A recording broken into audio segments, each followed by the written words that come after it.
I want to tackle what may be kind of a sensitive topic, and this is one of those ones where very rarely I do videos where I wish I was doing a live stream and had some other people to bounce these ideas off of.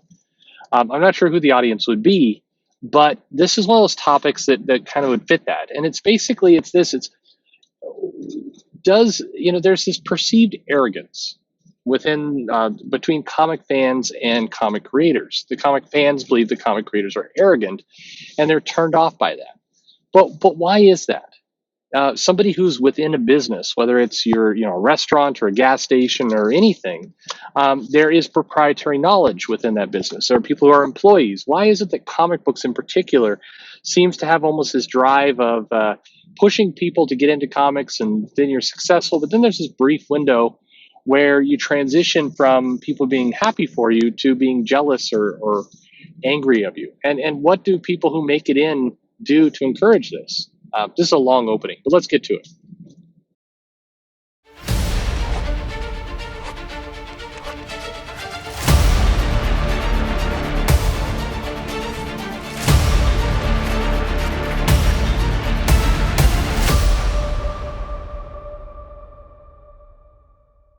Hey everybody, this is Perch. I don't know I'm going to do the best job with this, but I want everybody to kind of sit back and kind of just think about this for a moment. And really, this is where you test your own waters. This is where you kind of see how things feel. Do you ever do this? You kind of, when a new concept comes in, you're not really sure how to think about it, so you just let it kind of wash over it. You kind of take note of the emotions you're feeling. Are you angry? Are you happy? Are you sad? How's this pulling on you? Because I kind of like I said at the beginning, there's something unusual about comics where, and it's true for, by the way, many entertainment industries, but there's this weird flip that happens. Somebody is working, they're a big comic fan, they love it, they go into the shop. I've had people come into the shop and they're huge comic fans, and they draw on the side, they've got their little drawing tablet, or they've got some ideas for the comics, they're always talking about it. And they're members of that comic shop's community. They're known and friendly, and everything's kind of cheerful and everything else. And then occasionally, some of these people have transitioned to actually making their own comics, and maybe they get a gig.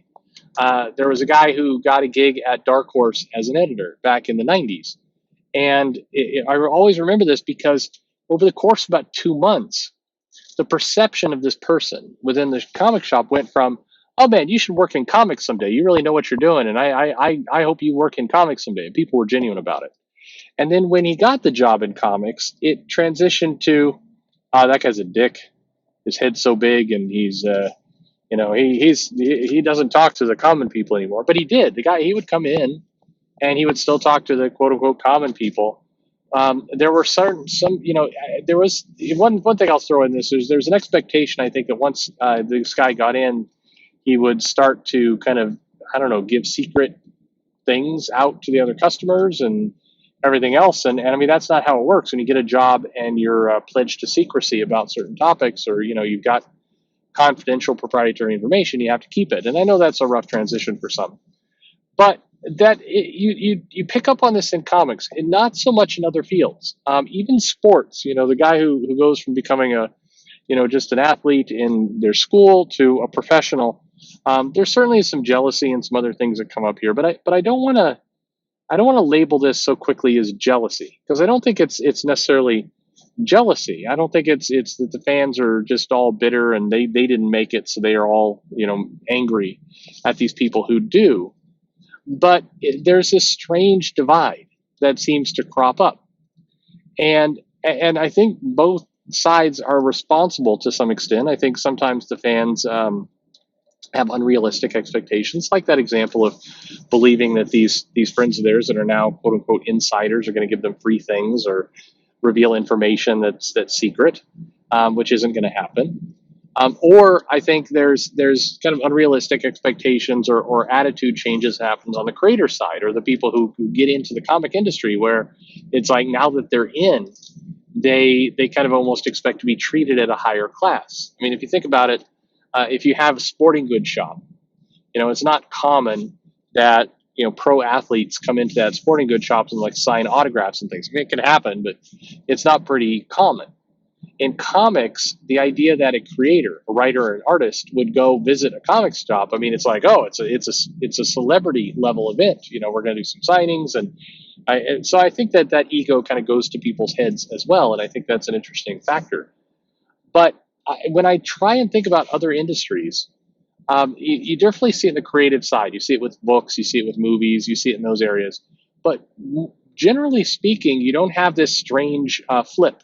I mean, imagine if it was this how it was for doctors. Like you had somebody who was kind of interested in being a doctor and going to school for being a doctor, and then suddenly they get their residency, or they get an actual position in a hospital. And imagine if suddenly, like, the patients or the people who would go to the doctor suddenly are thinking that the doctor is too arrogant. I mean, do you know what I'm like I said, I'm having trouble making this point a little bit, but I think it's an interesting one because there's so much angst between creators and fans at times, not all the time, and not in huge numbers, but you try and make sense of it. I don't like the idea that so put it this way: every now and then I do videos. I talk about social media drama, and I talk about how this creator is disliked or this creator is liked, or the relationship with the fans. And I'll get kind of the pushback of well, those comic gate people are all kind of alt-right Nazi crazy people, or the creators are all a bunch of social justice whack weirdos, failures in life. And I always hate those statements because I hate blanket statements. I think blanket statements are lazy. I think that they take details and nuance are important. And I know this is maybe not the right way to look at it, but I always view it as the people who are unable to go to the details are revealing that they're not smart enough to go to the details. That they need things dumbed down. They need that idiocracy level of explaining what to do. That's how I view a lot of the way the community looks at each other in a lot of cases, being too lazy to actually do the work to find out what's really going on. But I think the only way you get to success, the only way that you have a strong community, the only way you build things is by putting in that hard work. Whether it's digital strategies, whether it's fan relations to creators, whether it's trying a new product, you don't just lazy luck into things. You have to put in hard work, and that's how you get things done. And so I think part of that hard work has to be why is it broken? Why are there problems? Why is it that you have this? I mean, an interesting topic for anyone to digest is to say, why is it that a counter culture, counter group to the comics mainstream, called a comicsgate, why is it that takes so much breathing room up on social media? By the way, this is a weird part. If you go into a comic store, 9 times out of 10 or more, nobody knows what that is. If you say Comicsgate, nobody knows what that is. It just doesn't mean anything to actual consumers yet. And when I say actual consumers, some people take umbrage with it. I mean the regulars who go into a comic shop. Most people don't know what it is. You have to kind of be on Twitter, or you have to be engaged online to really even get a sniff of this thing. But there were lots of articles written. I mean, if you're reading some of the Comicsgate as a hate movement articles that were showing up in places.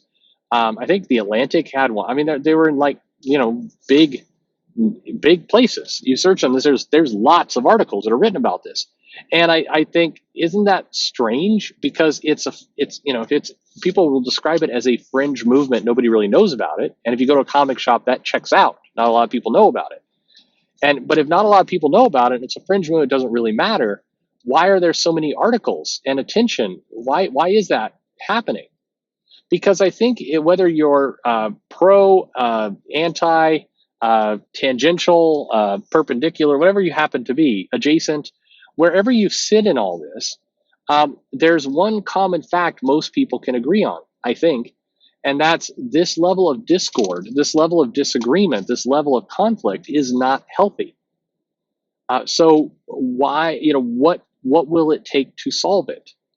I think, to me, when I see different groups, enjoying the fight and doing their things, I can tell the way I think people are going to be reasonable or not, the people I want to listen to and engage with, are the people who actually seem to have an interest in solving it or understanding it or getting to the bottom of it. What holds no interest to me are the people who are, don't care about solving it. Their solution is everything should burn down and blow up. That's not a solution. Or, all these people are Nazis. That's also not a solution. I mean, everybody knows that's not true. So the fact that we're saying that indicates we really don't want to get to the bottom of anything. And that's where I think these questions, why does this gap occur? What is it based in? Yes, I'm sure a little bit of it is jealousy. I'm sure a little bit is ego. I'm sure a little bit of it is kind of this strange mythology that comics, the industry, has built up for itself, where it's very, very hard to get in. I mentioned this a few times. It struck me. When I interviewed Brian Edward Hill, he noted that getting into Hollywood was easier to do than getting into comics. Does that sound right to you? It shouldn't be. I think when you're assessing your business or your career or wherever you're happening to go, I think it's important to look for outliers. And what I mean by outliers is look for things that don't make logical sense. An example of that might be, I went to the grocery store and I went to the meat section, and all the meat was 90% off. Like all of it, the beef, the chicken, the fish, everything was marked off 90%. Now, if this is you go to the grocery store, you see this fact, right? The food is all cheaper. Now, there's two types of reactions most people will have. One, hopefully the greater reaction is something must be wrong with this meat. Like a grocery store would not mark down everything in the meat aisle to 90% all at once. What is going on? I should probably figure out why it's marked down this extreme before I say buy this meat and start eating it. That's a red flag. And there's another group that looks at that and goes, "All right, cheap meat, yes." And those are the people who are that's the Darwin Award taking effect right there. I think with comics, that's a weird analogy, I know, but it fits. With comics, you look at the current situation, you look at what's going on, you look at the cancel culture stuff, you look at the outrage and the anger and all the rest. And I think there's two reactions. You can say, well, something is amiss here. We better fix this. We better try and figure out why, because this isn't healthy. No matter what side you're on, this isn't healthy. And then there's the second group that goes, all right, this looks like fun. I'm going to pick a side and start swinging because, yeah, let's punch those Nazis. Let's get those libs. That's not a healthy reaction, but it is a common social media reaction. So I ask these questions, and I think they're worth listening. They're worth talking about. They're worth figuring out. Why is it? Why that there quickly springs up a gap between people, and why is it such an emotional gap? The other interesting part of this is it's not just like, I've encountered people who don't just get mildly annoyed. They get viscerally angry. They get really emotionally invested in screw that guy. Why? What brings that out? And what do we need to do to kind of address it? Because long term, I think it's unhealthy. What about you? Is this unhealthy? Does it matter? What are some of the symptoms here? And is this something worth looking into? Or does it even matter? I go back and do more Avengers reviews. Perch, that's what you should do. That's fine too. Anyway, there you have it. Ask me your questions below. Let me know your thoughts in the comments. I'm interested to hear more than most. I'm always interested, but definitely with this one. What are your thoughts? Let's talk about that and have a good dialogue going here. Like, subscribe, introduce to a friend, get more people in here so we can get more ideas, more comments. We'll try and figure this all out together. Follow me on Twitter, Facebook, Comic Perch. I'm not on Instagram yet. Maybe later. Anyway, thanks for listening.